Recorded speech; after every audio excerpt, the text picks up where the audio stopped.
Hey everyone, today we're going to have a conversation with one of our subscribers, Charlie Durham. We're going to talk to him all about his Norwegian Prima trip from Reykjavik to Southampton, 10 days on the Prima. Let's go.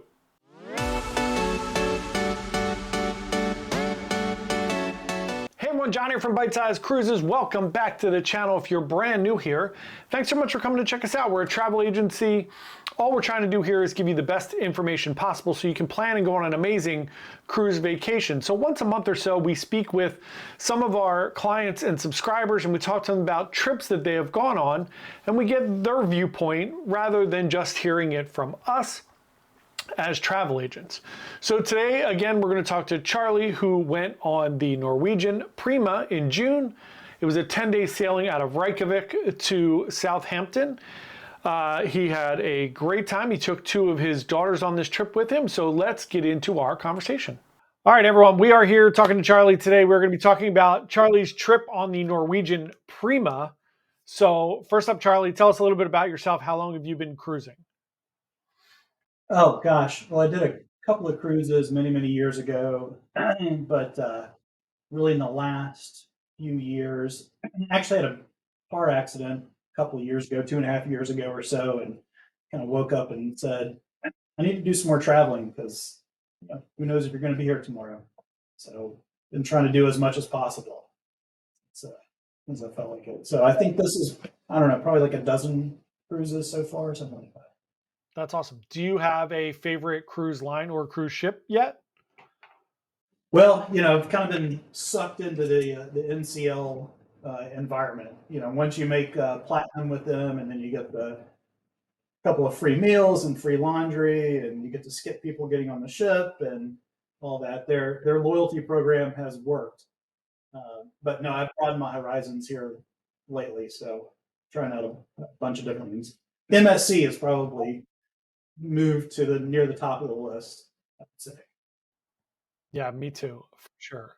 Yeah, to me, like if MSC had a better loyalty program, I think it would be like almost a no-brainer. Well, I status matched right to diamond, so I'm there. If they had more benefits, that would be great. Same.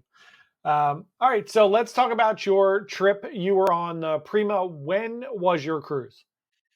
See, it was June of this year, I think June 13th. It was a 10-day cruise. I had my two of my daughters with me, my 22-year-old daughter and my 13-year-old daughter.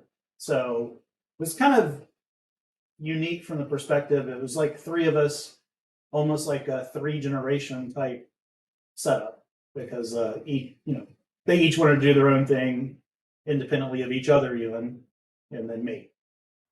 Nice. So let's talk about embarkation. Obviously, you have status. So how did embarkation go, and where did you leave out of? We left out of Reykjavik. Um, Embarkation was really smooth. I mean, in fact, it was pretty uneventful. We showed up. They kind of had a big tent at the port there. We went in. I thought about complaining for a second to my girls that the waiting room was too small, but by the time I complained, it was time to get on the ship. So, yeah, and I'm not sure, how much status mattered in that particular port. It seemed like it went pretty smooth for everybody. That was just my observation. So NCL seems to do a really good job of getting people on the ship, but getting people off the ship, they seem to have a pretty big problem, at least in my experience. all right, great. So next up, let's talk about the ship itself. What did you all think of the ship? And this will be really interesting to hear, like your perspective, and what did your daughters think of like the ship, the decoration, everything about it? Yeah, I'm kind of looking at my notes. So this is the second time that I've been on the Prima, and the Yep. first time I went was pretty much right when it started sailing out of New York. It was pretty brand new, and the overall aesthetic of the ship and the cleanliness, it still almost looked brand new. It didn't seem to have, in my opinion, any wear or tear. I'm not a very picky person, but it's a pretty impressive ship, I think, as It far is. as its decoration. Um, but like you hear a lot of comments and complaints about the Prima. The layout's a bit odd. I hate walking down a hallway, what feels like 200 feet, and then realizing you're at a dead end. You got to turn around and go back around the atrium to get to this way.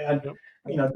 That's a little bit unusual. But the aesthetics, it's really great. I think the Prima and a lot of NCL ships do a really great job of outside seating in general, and the Prima, I think, does a spectacular job. Like the Ocean Boulevard Yep. concept with the outside seating is spectacular. Uh, my last cruise, I was in an MSC ship. We were pulled up next to a Royal Caribbean ship in Nassau or something. I was looking at it. I was like, where do people even see the ocean on some of those gigantic royal boats? I mean, I think NCL does a good job of making the ocean a focal point. Um, I guess on the flip side of that is the indoor seating, in my opinion, on the Prima is terrible. Yeah. All the indoor seating, they have some cool indoor seating, but it's all in the middle of the ship. Like you can't see the windows. I don't know why the gift shops take up the window space. I mean, move the gift shops to the interior. You don't need windows in the gift shop. They put more seating in the atrium near the windows or something. I don't know who thought about putting the Prima as a northern European cruise, but you have the observation lounge, which is really the only good place on the ship to see that's inside, unless you sit at the buffet near the window. Um, so I think it's a great warm weather cruise ship. I guess they probably just look at the number of seats that are available. And the other thing is like the Vibe Beach Club. What a complete waste of space on a cold weather cruise. I mean, maybe they could do something like put up some temporary covering over some of that. That's great space. It could be great space. And of course, on the newer NCL ships, the haven has taken a larger and larger part of the ship. I'm sure the observation lounge in the haven is great. Not been that fancy to check it out, but I'm sure that's great. Um, the poorhouse, I don't really need to say it. Everybody said it before. It's too small. I mean, I don't know where I heard it, but I heard NCL didn't want to move the band into the big theater because of licensing problems. That just sounds like they're being super cheap to me. Yeah. Just pay for the licensing, and I don't want to stand in line for 2 hours to try to get into the poorhouse. I mean, I thought about making my 13-year-old stand there for 2 hours and hold a space in line for us, but I'm not sure she would be there when we got back. So the go-kart track, I think it's kind of a waste. I mean, I'm 47. I've got a 22-year-old and a 13-year-old. Like demographically, we should be the people on the go-karts. Maybe I'm gonna go with my daughters and have fun. They're definitely gonna go with some friends that they meet or whatever. And so none of us went on the go-kart this time because the go-kart's open like 2 hours a day. I mean, it's almost like I'm left with the impression they just put the go-kart in there so they could put it on the commercials to make people attracted to the ship. And for a ship that's missing so much good indoor space, every time you look at the go-kart track, you're like, what are they doing with the space? uh, but overall, I mean, I think the ship is a very nice ship. Yeah, I agree. They're really pretty ships. They're flawed for sure. Um, but overall, I agree with you. So next up, let's talk about the service. How was the service for you? I thought the service was spectacular. I mean, again, I'm not a very picky person, so every cruise I've ever been on, I thought was terrific service. Um, I mean, you can't find service like you can on a cruise ship anywhere else that I've gone on vacation, at least in the United States. I mean, it's just they made our room every day. I mean, I don't have to say it again. Everybody said it a million times, but I don't know who's making the decisions on housekeeping, but you give one room steward 30 rooms. I don't know how they can possibly do a good job. Ours did a great job. Always looked like they weren't stressed out about it, but I know logistically it just doesn't. Like if you're gonna cut down, you're gonna cut. You're gonna cut corners. That's the place you want to cut it. I just don't get that. Yeah, So, but service was terrific. Everybody had a good attitude. It was great. that's great. Really good to hear. All right, next up, let's talk about the food. Tell me about included food. Did you guys eat any specialty dining, anything like that? We did. So included food. um, the first, I think there's in my mind, there seems to be like two groups of people in the cruise world. It seems like there's people that never go to the buffet, which I tend to fall into that group a little bit more. Just avoid the buffet at all costs. Then there's another group of people I think that for some reason, I don't know, no matter how many cruises they go on, they only think that the only included option on the ship is the buffet. Yeah, You see them there every single meal, and they're still complaining about the buffet. And the Prima is an odd ship because they put the indulged food hall in as an included option, which should take some of the crowd out of the buffet. So they have like half a buffet yeah, capacity for that size ship.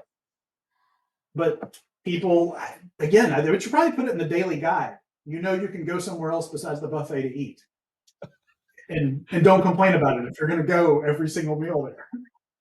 yeah, But exactly. yeah, I mean, the indulged food hall is probably my favorite included option on any cruise ship that I've been on. I Yep. think. I mean, just the idea of sitting there and ordering small plates. I mean, I think one meal among the three of us, we ordered 5 orders of fried okra. Just weird stuff like, oh, that tasted good. Let's get another one. Question in. And the main dining room is great to do every once in a while.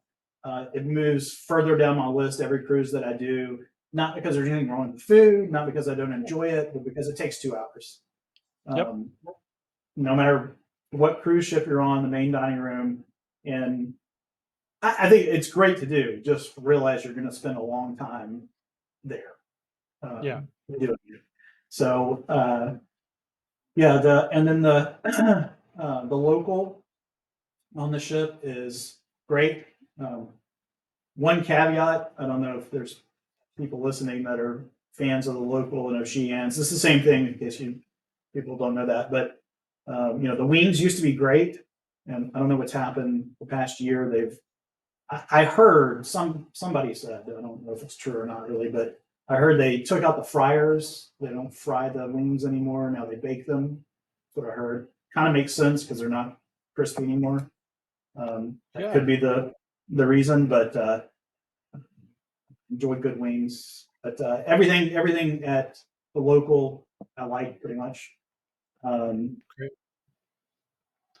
the specialty dining we did do. So you've got to have a PhD in math to figure out the optimal meal plan to get when you have 3 people in Yep. your platinum. Because we were, let's see, we had everybody had no just see what I'm saying. You gotta really make a list.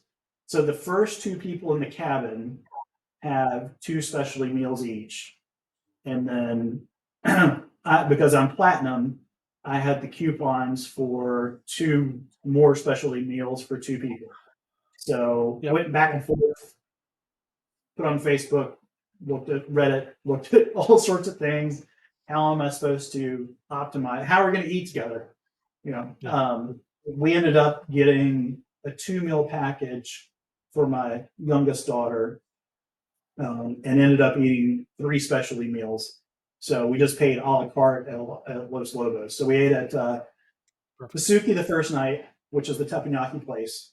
I don't Yep. know which NCL chips changed the name, but it's teppanyaki or Masuki. I think you've done the same thing before. We love to do that the first night. I think Yeah. Yep. teppanyaki in general is a great first night specialty meal because it's social. You got to get Yeah. in there. You meet people. Everybody's having fun. It's kind of loud. I think it's a great way to kick off a cruise. And I think the main dining room you should avoid on the first night, because not only I the agree. staff is trying to deal with a record number of people. I mean, the last few days of the cruise, the main dining room, I'm pretty sure kind of goes down in volume because people are just tired of going there every night. But everybody's excited when they go on the ship. They're all going to eat the first night for sure, and most of them are going to the main dining room. And you got to think, I don't know what percentage. I mean, on this cruise is a little different. Most people have been on a cruise before because it's in a foreign port and it's a bigger one. But if you're going out of Miami or Orlando or New Orleans or Houston or New York, even, a high percentage of those passengers are going to be first time passengers. They're going to be confused about what to do in the main dining room, how to check in, all that kind of stuff. So I think you should avoid the main dining room on the first night. The teppanyaki was great. Food was great. Actually, as a side note, before the first night at teppanyaki, my older daughter that was on the cruise with us, 22-year-old, and myself, we went to the solo group meetup, which I think is, if you're going to go as a multi-generation family, I wouldn't be shy about going to the solo group. I mean, that's what I told the solo group. We're together, but she'd rather not be here with me probably. So she's, looking for people her own age to hang out with, and I'm looking for people my age to hang out with. And and we actually picked up an extra person to go to teppanyaki with us that night. I can't remember which dishes we got. We all got combos of something, and it was, of course, more food than we can possibly eat. Totally. Yeah. And then we went one night to Le Bistro, which is always a hit. Always. Try to include some kind of fancy option for the girls to feel like it's fancy. Food is great. Service is great. Everything was great. Los Lobos was our third specialty dining. And to be honest, my expectations, I've been avoiding Los Lobos because, at least where I live, it's hard for me to imagine what upscale Mexican food is. It just, I'm happy with, I love tacos, right? I love tacos. I love cheap Mexican food, but I have no idea what high quality Mexican food is. And, it's kind of, it's like saying Chinese food or something. Like, China, there's distinct regional cuisines, and in Mexico it's the same. So you say Mexican food, what does that mean? I don't know what I'm, but my expectations were blown away. I mean, I thought Los Lobos was terrific. If you're gonna pay for a place outside of the meal plans, then I would go there. That's probably the bargain one. I don't know. I mean, can you think of what other NCL specialty restaurants would you go to and pay a la carte and be happy? That's it. The only other one I do occasionally is Food Republic if I just want like a roll or two and I don't want to get like a big meal. That's it. Yeah, I would go with that too. I think, did we eat anywhere? Or there? I feel like we ate at all the included options, but nothing really sticks out. If I can't remember No problem. Yeah, it's a while ago.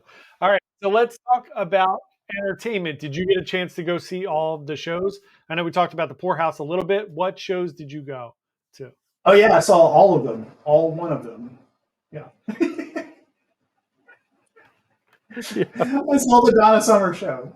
Yeah, which was my second time to see the Donna Summer show, and I tried not to. And maybe somebody's given this advice before, and I think it's strong advice, which is do all of the entertainment options the first night they're available. Because if something gets canceled, if something gets rescheduled, don't think, oh, we want to get settled in, maybe we'll do it the third or fourth night. I would do it first or second night if it's available, because you don't know what's going to happen. You don't know if you're going to get sick. You don't know if you're not going to feel like it. You don't know if you'll, get drunk in the casino and get stuck there. Who knows? A lot of things can happen. Yep. So the Donna Summer show was the one headliner show on the Prima. So it's a 10-night cruise already right there. I mean, I think that's a problem, just having one production show. I thought the production quality was off the charts great. I mean, I think the singing is great. think the choreography is great. I think the acting is great. I think the lighting is great. I think the show itself is done really well, really well. And I try not to bias my daughters when we went, so I could get their opinion afterwards. And they love the show. And my 22-year-old kind of got mad at me because I said, I really think the show is great, but I think the story is not very good. I mean, Yeah. I don't, I don't really get it. I mean, I know a lot of people are going to disagree, but the other thing is, I mean, what was so special about? I don't know. I don't know. I just her life story was not that fascinating to me. Nah, the plot is thin, but the song, I think that's going to be the same thing with the Prince show, right? I think like doing the Prince show, I think it's going to be really slim on plot and just a lot of great songs, which is fine. Well, I can deal with that. I mean, Yeah, Prince is spectacular. I mean, I think that's such a leap forward. I'd really like to see Beetlejuice on yeah, NCL. I mean, I think to me that's a great. I'm in that demographic that appeals to. I don't know who same. Donna Summer. Really, I'm 47. I mean, I think there's a sliver, maybe 50 to 60, 55 to 65. Maybe that was big. Yeah, Then, I mean, I think I know two Donna Summers songs that I can even recognize. I mean, I'm not knocking that. I'm just, I yep, kind of felt like they looked around and they were like, hey, what's kind of a cheap licensing thing that we can get that's still going to appeal to a certain number of people? yeah, And that's yep, what they came up with. I mean, that's why I was so shocked they come up with Prince. I mean, that can't be cheap for NCL. That's got definitely to be not. expensive. It's got to be Yeah, expensive. I think they already had some Prince things licensed from other shows, so I think they just incorporated that license. So, but it's big. I mean, it's still big. I think it's a good a step in the right direction for what they're trying to do. So it's good. Yeah, yeah, yeah. Then there's, of course, there's game shows. Um, Did you go to Prices Right? yes. Okay, and that was surprisingly fun. I mean, I Yeah, thought it was going to be fun, but it was more fun than I thought it was going to be. Even. I mean, I thought yeah, that was entertaining.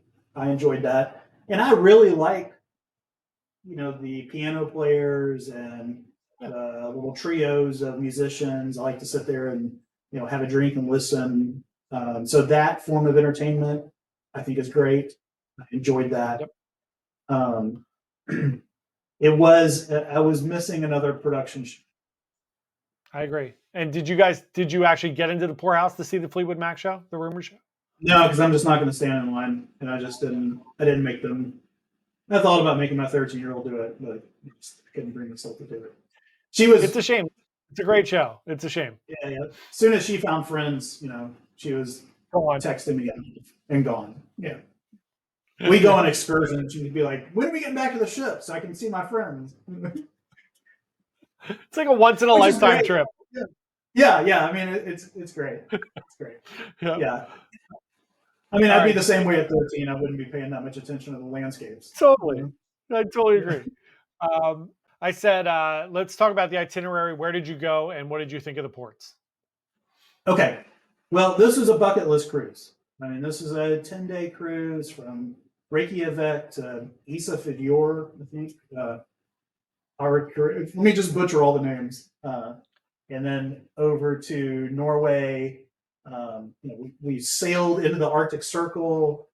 We went to Granger and Bergen and somewhere else in Iceland.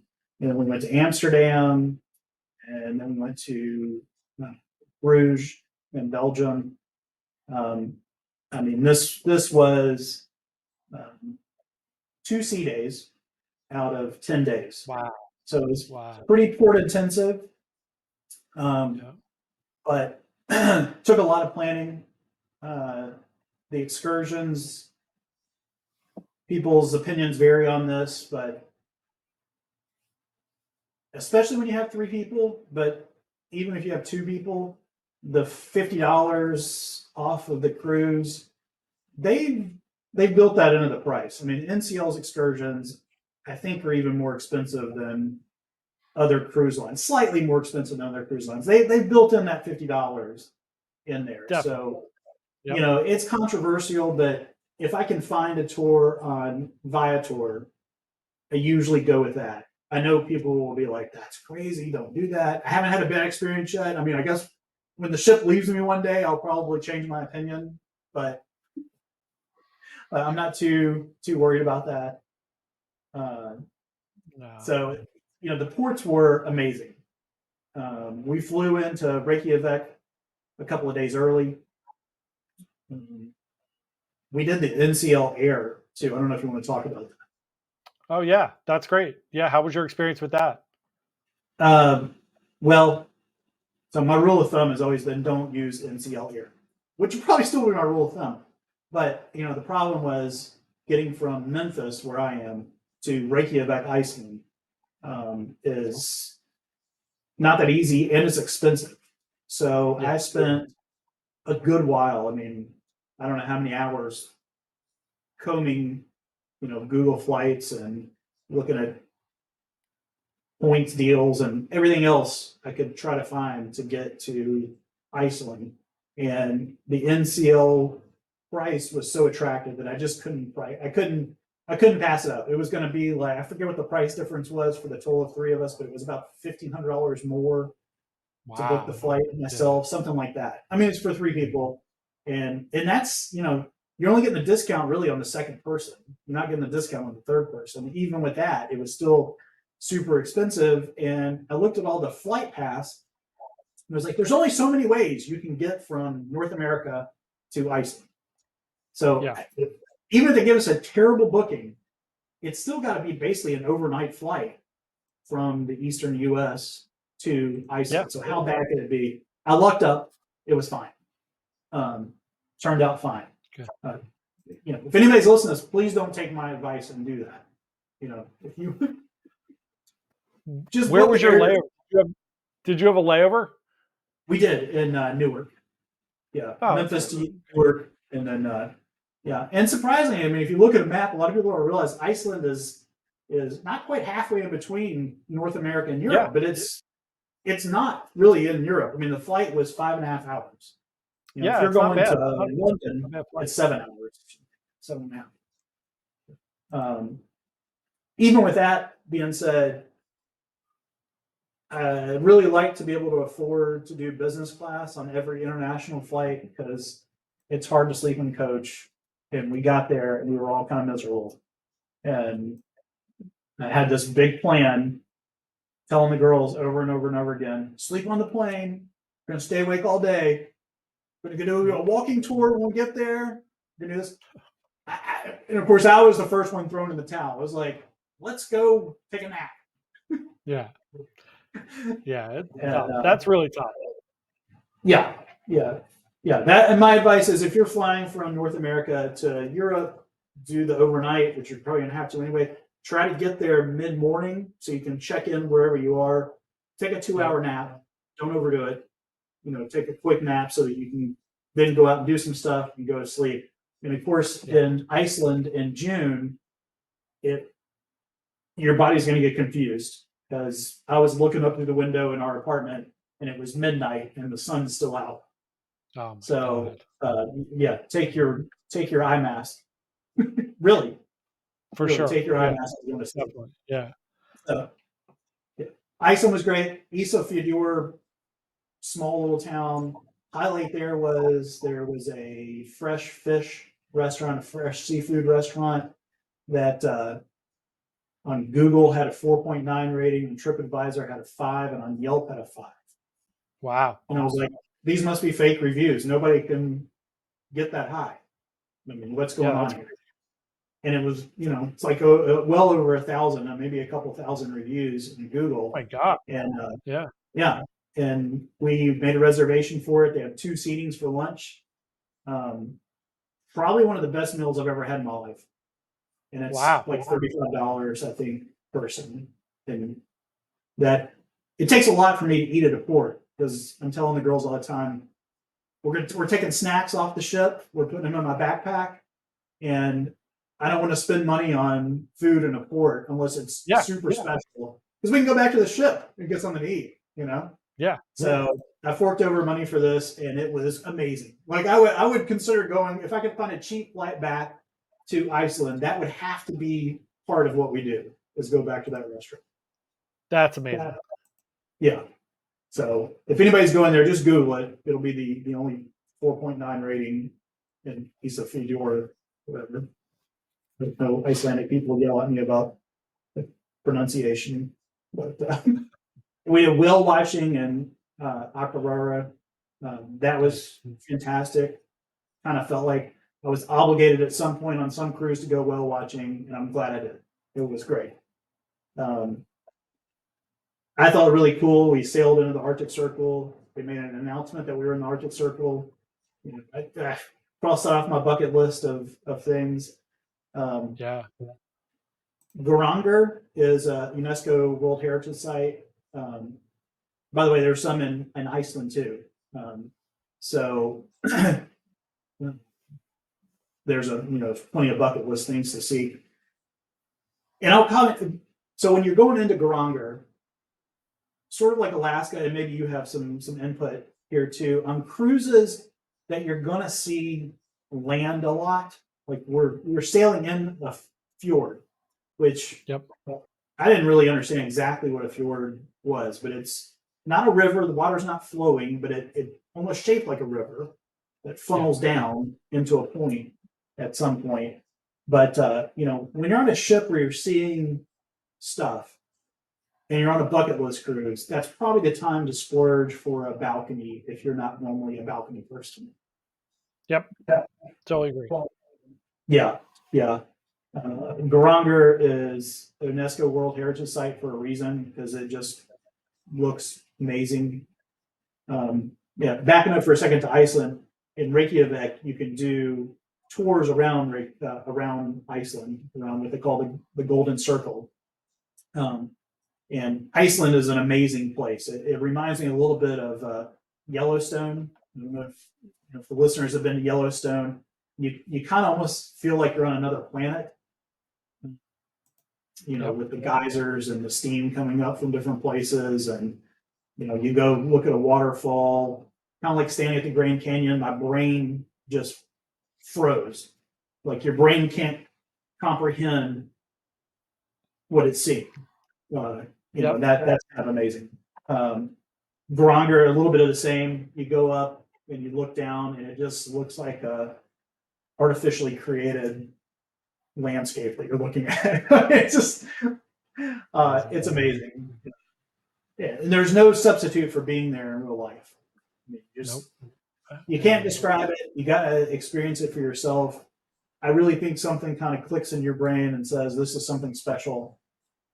And that's really cool. Then that's awesome. Worry with a lot of details on the other ports that we did. Walking tours, which I'm a big fan of, especially the free walking tours where you're going to tip. And for heaven's sake, tip the people appropriately.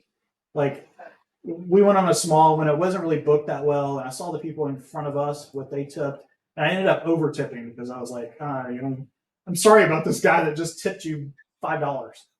Yep. Here's a little more. So, but I think those are spectacular. You're going to be led by a local a lot of times, or somebody that's moved there from somewhere else. They love the place. They're going to give you opinions. Afterwards, you can ask them, where should I go for a reindeer dog or whatever you want to eat? Where's the best places to go in Bergen or wherever. Amsterdam was great. I think not the highlight, but the big surprise as far as ports go was Bruges. That was, I thought, amazing. It was the last port we went to. And you have all this architecture from the 1500s. There's only so many places in Europe that weren't bombed during some world war, right? And that's one of them. So there's a lot of medieval architecture there that's just still standing. Even my 13-year-old, who sometimes is a too cool for school, teenager or whatever. She Yeah. just stopped in the middle of us walking around. She just looked around. She was like, "You mean these people just wake up every day, and this is where they come to work, or this is what they go to school here? Like, do I really want to go home? Like, what are we doing?" Like, Yeah. I know it's just like this amazing history with this amazing architecture. Um, it was great. That was a terrific highlight. Um, All right. Last but not least, let's talk about disembarkation. How was it getting off the ship? so we were in Southampton, getting off in the UK, and I think my experience with disembarkation with NCL has never been that terrific. They have problems, but I mean, this time maybe they had an excuse because there were only 3 UK officers there to get everybody off the ship. I'm not really sure where the blame goes, but it was running late, and thank goodness we had a 2:30 flight, and thank goodness also that I usually like to plan all the transportation on my own. This time, because of the way the air worked, um, I just left the transfers on there. I thought about canceling them, and I was taking the train. Thank goodness we didn't, Yeah. because they were on strike or something. The trains weren't running, so. um, Ugh. and funny thing, I spend the whole trip lecturing my girls about don't do this, don't forget this, pack your bags the right way, make sure you got everything out of the cruise cabin before we leave, go triple check, go open all drawers, all that kind of stuff. When we got to the airport, and we're going through security, and my 22-year-old goes, "Hey Dad, where's your CPAP machine?" Oh my I God. left it on the shuttle. So it was gone. I emailed NCL lost and found. They couldn't find it. I had to just buy another one. That's awesome. But yeah. But disembarkation was, I think, about 2 hours behind. So I don't know what that meant. If there were people getting on, they would have been delayed too. I'm sure that somebody probably missed some flights at some point in there, but we made it okay. But it was, all in all, it was okay. We didn't do a walk off there. I don't think probably many people did on that one. But Yeah. Well, yeah, 10 days. But 10 we days is did, tough. we did take. I mean, the other benefit, NCL Platinum, with the bags of laundry included, we managed to make this trip even with packing different layers of clothes, because even in June, Northern Europe is chilly. You got to take layers of Yep. clothes. Even taking layers of clothes, we all packed one carry on each, and then wash clothes. That's great. One, a couple of, I think 2 bags. We did 2 bags of laundry just one day on the cruise ship, and that pretty much. I mean, I had leftover clothes afterwards. So. That's great. Good. Awesome. Do you have any other feedback on the trip overall? Yeah, my feedback is you should go on more cruises. I mean, can tell you from my own personal experience, and from knowing a lot of older folks just through work. As an old manager of mine said one time, nobody's laying on their deathbed wishing they had worked more hours. Yep. They wish they had seen more places and spent more time with their family. So my advice is go do stuff when you're able to, and when you'll enjoy it, and when your family is at an age where they can go with you. All those things. Yeah. I think if you want to make it easier on yourself too, use a travel advisor. It's a plug for John. Use a I travel appreciate advisor. it. Yeah. And just go do it. That's the big thing. That's awesome. That's great advice. I really appreciate it, Charlie. Thank you so much for coming on. Really, really appreciate it.